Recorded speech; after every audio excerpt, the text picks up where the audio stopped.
आज हम लोग डिस्कस करेंगे use of equity in retirement planning. सबसे पहले हमें समझना पड़ेगा रिटायरमेंट क्या है।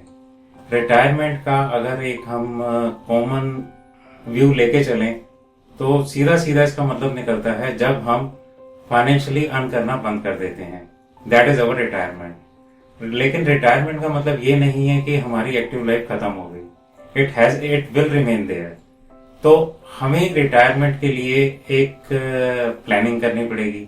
रिटायरमेंट प्लानिंग क्या है? It is a process which run through out the life. हमें इस प्रोसेस को समझना पड़ेगा कि ये कैसे करनी है और हमें करनी क्यों है रिटायरमेंट प्लानिंग। अब रिटायरमेंट प्लानिंग पहले क्या होता था, लोग सोचते थे कि रिटायर होंगे, बच्चे टेक केयर कर लेंगे, पीएफ मिलेगा, उससे हम आगे लोन ले लेंगे, बच्चों को सेटल कर देंगे, रिटायरमेंट के नजदीक एक घर बना लेंगे, उसमें रहेंगे। ये अब चीजें चेंज हो चुकी है और बहुत ज्यादा बदल चुकी है। अब हमें रिटायरमेंट प्लानिंग के लिए सबसे पहले तो ये डिसाइड करना पड़ता है कि हमारे फाइनेंशियल गोल्स क्या है, हमें कितने पैसे चाहिए, कितना कॉर्पस हमें क्रिएट करना है which can take care of our post retirement life. आज की डेट में एक सबसे बड़ा रिस्क क्या आता जा रहा है कि लिविंग टू लॉन्ग। हम 60 साल की एज में रिटायर हो गए, उसके बाद पता लगा 85, 90, 95, 100 साल तक हमें जीवित रहना है, तो हमें आगे के 30 सालों का खर्चे का और इंतजाम करना है। तो उससे इंतजाम के लिए जो प्रोसेस है, जो हमारी सेविंग्स होगी, जो इन्वेस्टमेंट होंगी, जो हम डिसीजन लेंगे आज, वो एक हमारा कॉर्पस क्रिएट करेगी जो हमें पोस्ट रिटायरमेंट मदद करने वाली है। अब क्वेश्चन उठता है कि कब इसे शुरू किया जाए। It is never too late and never too early. Rather हम कह सकते हैं कि जितना जल्दी हम शुरू करें उतना अच्छा है। जितना देर करेंगे वो कॉर्पस क्रिएट करने में उतनी दिक्कत आएगी। अब एक हेल्दी कॉर्पस क्रिएट करने के लिए हम अलग अलग एसेट क्लास में इन्वेस्ट कर सकते हैं।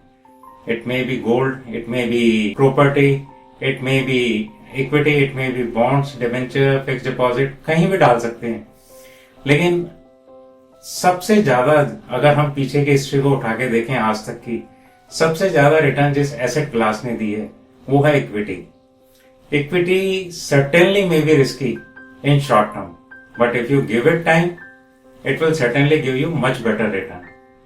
अगर हम देखें कि हमारा सेंसेक्स बॉम्बे का सेंसिटिव इंडेक्स जो है वो लॉन्च हुआ था 1 अप्रैल 79 को 100 के ऊपर।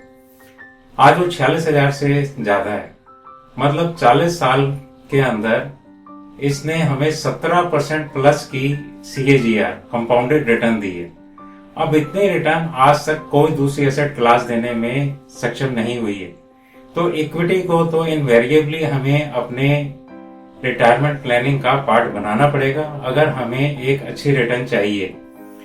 तो बेटर रहता है कि आप कुछ इक्विटी फंड सिलेक्ट करें, उसमें कंटिन्यूअसली रेगुलर बेसिस पे इन्वेस्ट करते चलें, तो एक इतना हेल्दी कॉर्पस क्रिएट हो जाता है आप लोगों का कि फॉर एग्जांपल अगर 20 साल की एज से अगर शुरू करते हो 60 साल तक करते हैं, you can create any amount, any financial corpus. बस आपको ध्यान सिर्फ एक ये रखना है कि आपको रिटायरमेंट के बाद आपकी फाइनेंशियल रिक्वायरमेंट क्या है, आपको मेडिकल एक्सपेंस कितना चाहिएगा।